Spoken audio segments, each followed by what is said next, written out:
आपको मालूम हो कि चीन के शह पर नेपाल लिपुलेख को लेकर काफी बवाल कर दिया था और भारत के खिलाफ काफी जहर उगल रहा था। जब से केपी शर्मा ओली नेपाल के प्राइम मिनिस्टर बने हैं तो इंडियन मीडिया ने इनका जीना हराम करके रख दिया हुआ है। इंडियन मीडिया वही पुरानी बातें कर रहा है कि काला पानी लेपुलेख के बारे में केपी शर्मा ओली फिर से बात करेंगे। आज हमारे पास रिपोर्ट आई है कि केपी शर्मा ओली नेपाल के नए नक्शे को जारी करेंगे और जो नक्शा 2020 में जारी किया था उससे भी नया नक्शा जारी किया जाएगा, जिसमें अगर हम देखें तो काला पानी से लेके पित्तौरागढ़ के इलाकों तक भी इसको शामिल करेंगे वो अपने मैप में। रिपोर्ट देख के फिर आपके साथ बात करते हैं इसके बारे में।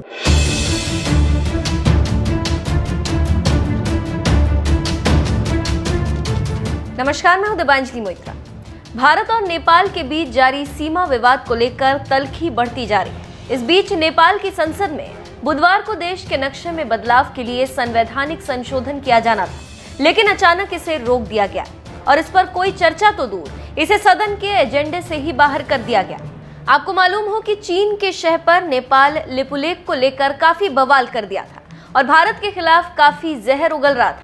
इसी गर्मा गर्मी में नेपाल ने नया नक्शा जारी कर दिया और उसे संसद से संवैधानिक दर्जा दिया जाना बाकी था, लेकिन अचानक नेपाल सरकार ने इस बिल को ठंडे बस्ते में डाल दिया। आपको मालूम हो कि हाल ही में नेपाल ने एक नया नक्शा जारी कर भारत के क्षेत्र को अपने क्षेत्र के तौर पर दर्शाया था। इससे पहले खबर थी कि दोपहर 2 बजे कानून मंत्री इस प्रस्ताव को पेश करेंगे, लेकिन बिल पेश नहीं किया जा सका और इस बारे में कोई जानकारी नहीं है कि क्यों इसे पेश नहीं किया गया। हालांकि काठमांडू पोस्ट के मुताबिक कृष्ण प्रसाद सितौला ने बताया कि केंद्रीय कार्य समिति संशोधन पर फैसला करेगी। फिलहाल के लिए इसे रोक दिया गया है। संशोधन को पारित कराने के लिए 2/3 बहुमत की जरूरत होती है, लेकिन लगता है कि नेपाल सरकार के पास बहुमत ही नहीं। नेपाल को नजदीक से जानने वालों की माने तो मधेश आधारित पार्टियों के नेताओं ने सरकार पर दबाव बनाया है कि इस संशोधन के अलावा उनकी मांगों को भी शामिल किया जाए। जनता समाजवादी पार्टी के एक नेता का कहना है कि उन्हें कोई संतोषजनक जवाब नहीं दिया गया। पीएम ओली इसे देश के लोगों की भावनाओं से जुड़ा मुद्दा बताते रहे। नेपाल की सत्ताधारी कम्युनिस्ट पार्टी के पास राष्ट्रीय असेंबली में 2/3 बहुमत है, लेकिन उसे संविधान में संशोधन के लिए निचले सदन का भी समर्थन चाहिए, जहां उसके पास 10 सीटों की कमी है। आपको बताते चलें कि सरकार ने संसद में 22 मई को संशोधन के लिए प्रस्ताव दिया था।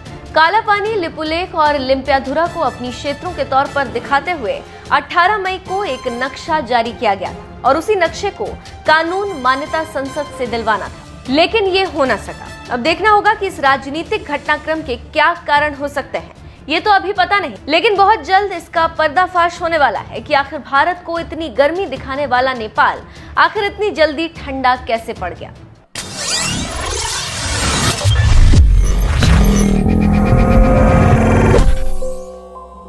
तो आप लोगों ने रिपोर्ट देखी होगी, इसके बारे में बात ये की जा रही है कि केपी शर्मा ओली ने जब हाल में नया प्राइम मिनिस्टर बना है तो उन्होंने अपने पहले के टाइम पे यानी 2020 के अंदर जब वो हुकूमत में थे यानी गवर्नमेंट में थे, तब भी उन्होंने हरकत ये की थी कि उन्होंने नया नक्शा जारी किया था और कहा यह जा रहा है कि ये चाइना के कहने पर ये सारी चीजें करते हैं। अब मुझे नहीं पता कि चाइना के कहने पर ये क्यों करते हैं, बट ये कहा जा रहा है कि चाइना के कहने पर नेपाल के प्राइम मिनिस्टर अक्सर ऐसा करते हैं कि भाई काला पानी भी हमारा है, लेपुलेख भी हमारा है और इसके अलावा पित्तौरागढ़ और बाकी की जगहों के बारे में भी कहा जा रहा है कि भाई नेपाल के प्राइम मिनिस्टर कहते हैं कि ये हमारी है। हालांकि 2020 में उन्होंने एक नया नक्शा जारी किया तो नए नक्शे में उन्होंने कहा था कि काला पानी भी हमारा है, लेपुलेख भी हमारा है और लिम्पियाधुरा और पित्तौरागढ़ भी हमारा है। अगर इसके अलावा अगर इंडियन मीडिया को देखते तो इंडियन मीडिया भी अक्सर कहता है भाई काठमांडू हमारा है। ऐसा नहीं है। देखिए, नक्शा जारी करने की बात की गई थी 2020 में, 2020 में नक्शा जारी कर दिया। अब इतनी जल्दी तो नक्शे नहीं चेंज हो सकते, लेकिन अगर चेंज होना होगा तो पित्तौरागढ़ की कुछ विलेजेस को नेपाल जो अपने मैप में शामिल करेगा। इसके अलावा कुछ ज्यादा नहीं हो सकता, जो कि एक आम सी बात है कि भाई इससे ज्यादा कुछ हो नहीं सकता। जो मैंने आपकी रिपोर्ट शेयर की, अगर आपको समझ आ गई है तो लाइक, शेयर, सब्सक्राइब आप लोग लाजमी कर सकते हैं।